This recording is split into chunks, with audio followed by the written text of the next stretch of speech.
Life, as we know, is full of surprises. We never know what might happen the next moment. These surprises, or rather amazements, could either be good, like when you find some money in your old jeans, or these could be slightly bad amazements, like when you find out that a teeny tiny virus has forced the entire globe into a lockdown. But today we are going to check out a different mysterious kind of amazement and find out if it's good or not. This is the 2021 Honda Amaze Facelift, and as the name suggests, it is a facelifted version of the second generation Amaze that we already had in the market. Now with this facelift, Honda has embellished the exterior and the interior a little. There's not much change under the hood, but I will in this video take you through 5 key changes that have been made in this new model, and also 3 things that I hoped Honda would include with this update. In the end, we will try to find out if this new Amaze falls under the good category of amazement or the bad category. So, without further ado, let's begin the video.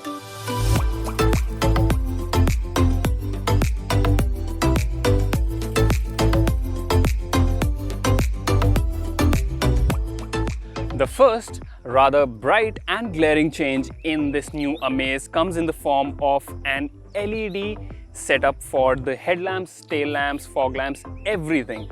You see, now this comes in the top end with LED projector lamps. The previous version came with halogen bulbs, but now you have LED setup. If you look closely, the DRL design is slightly different compared to the previous model. You obviously have the fog lamps, and even at the back, the tail lamps, they now get this double C-shaped motif, which looks really nice and enhances the rear slightly. Now, talking of the second change, well, obviously this car now comes with a redesigned front and some addition of chrome. If you remember, the previous model had this thick slab of chrome. Well, now it has gone to the gym and come back in a thinner form. And you also have 2 horizontal slats to accompany it. This horizontal theme is also carried over in the bumper, and you can see that this also has horizontal lines instead of the honeycomb mesh that it already had in the previous version. You have addition of chrome around the fog lamps, and if you move to the side, you'll get chrome door handles instead of body colored ones. Even at the back, you have a chrome strip on the bumper, and that also looks really nice. It's a very subtle addition to the exterior look of the car, but it does work well. Otherwise, it is the same in terms of dimensions as the previous model, and it still looks very nice. And personally, I feel that the Amaze is the best looking car in its segment. I personally like this bold front of the car, and now with these additions, I think it has only become even better. If for some reason you're still not satisfied with the chrome additions, then Honda is offering an additional accessory which adds even more chrome to certain bits of the car, and you can get that.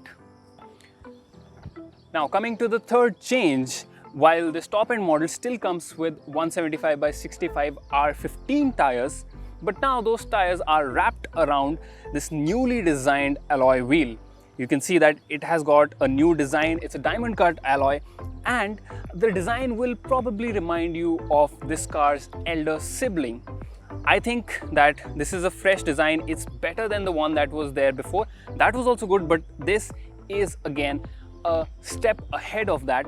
And in fact, this almost straight design, I think, accentuates the car's height from the side, because it already has a very good 170 mm ground clearance, which is the same as before.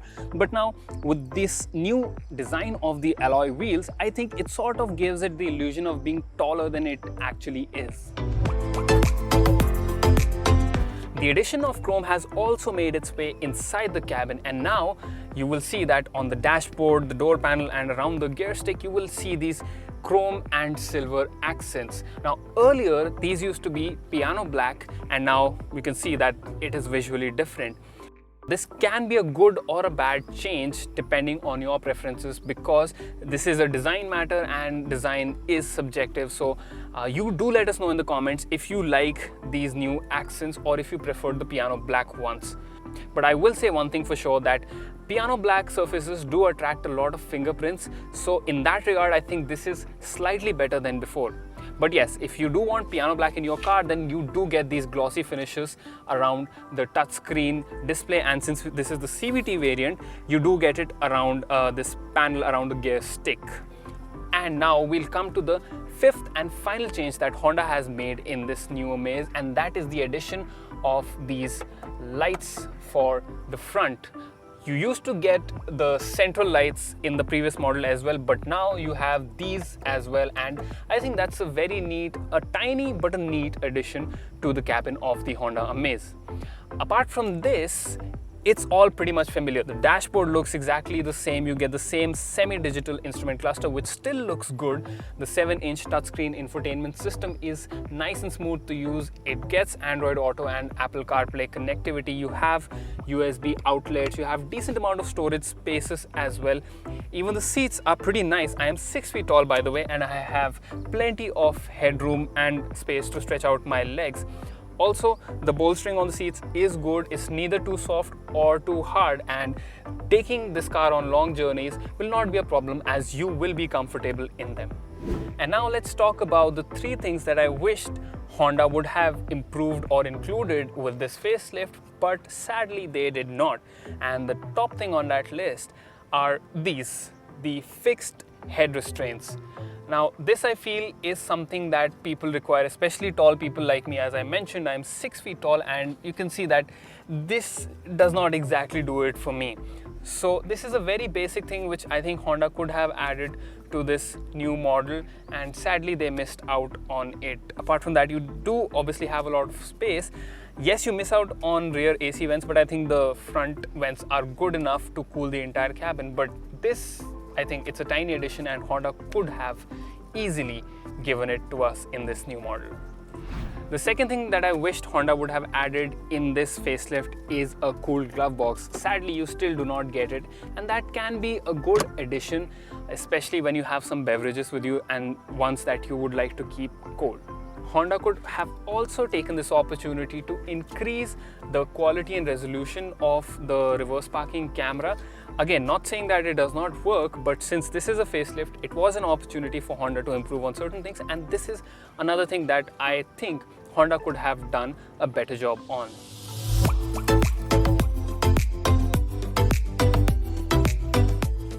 And now we are inside the Amaze and we are going to drive it, but before I begin my drive, let me tell you that the engine configuration, the power and torque outputs are the same as the pre-facelift model.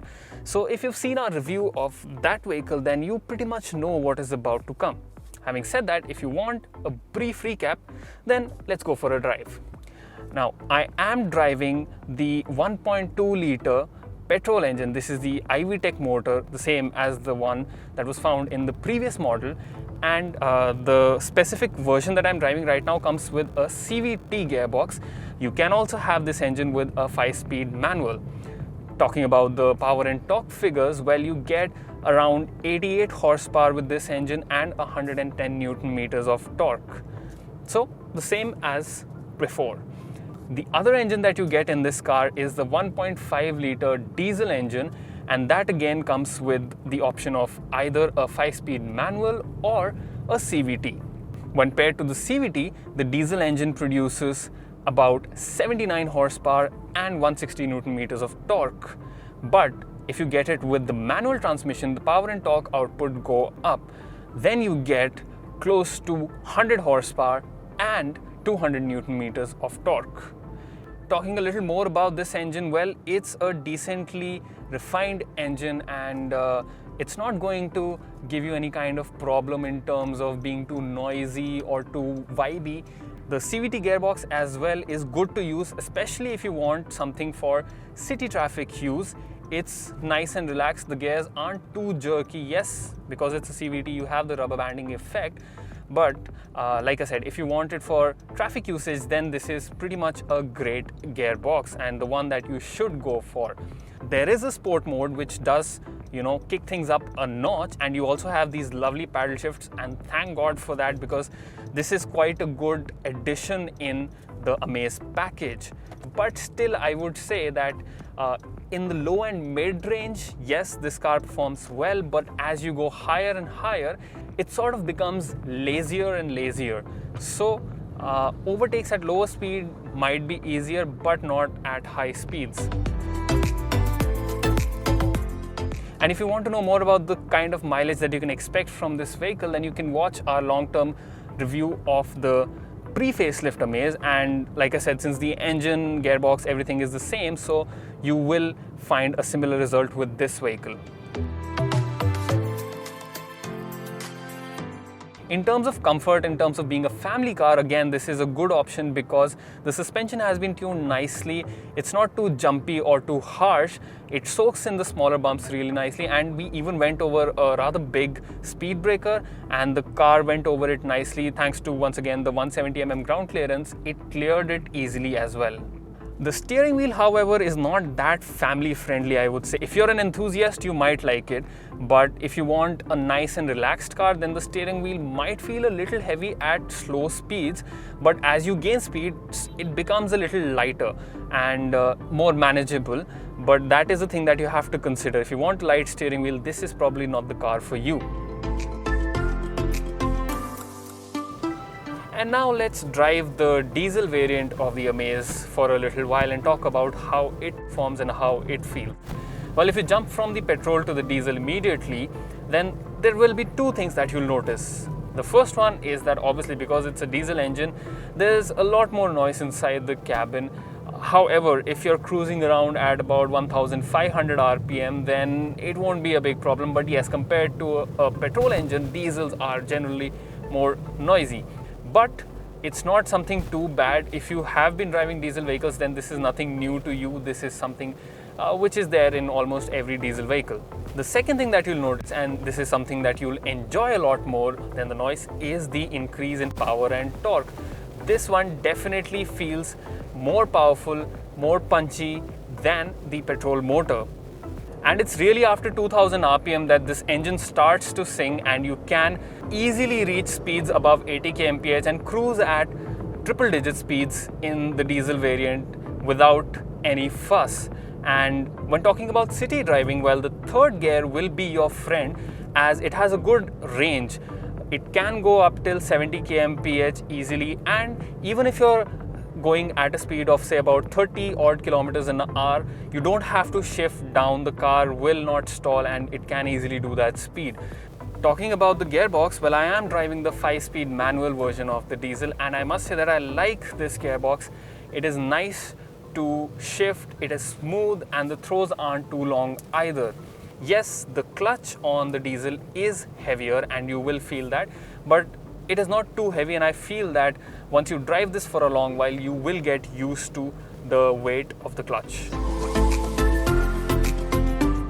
And with that, we come to the end of our review, and it's time to answer the question, is this new Amaze a good kind of amazement or the bad kind? Well, I would say that it is a good kind of amazement because Honda has increased the prices only marginally, but is giving a fresh look to the exterior. The interior is also decently spruced up, and you get the same reliable engines, and there was nothing majorly wrong with them, I would say. If you are looking for the best of both worlds, then the Amaze would definitely suit your needs. Things do become a little interesting, however, if you look at the competition.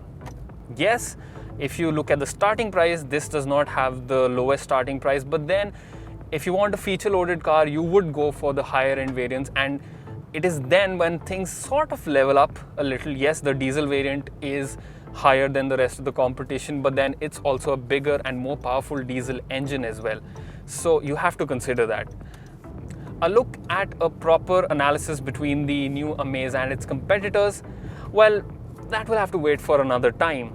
For now, this is Akash signing off, hoping that you're staying safe, you're staying indoors, and that you drive safe whenever you go out.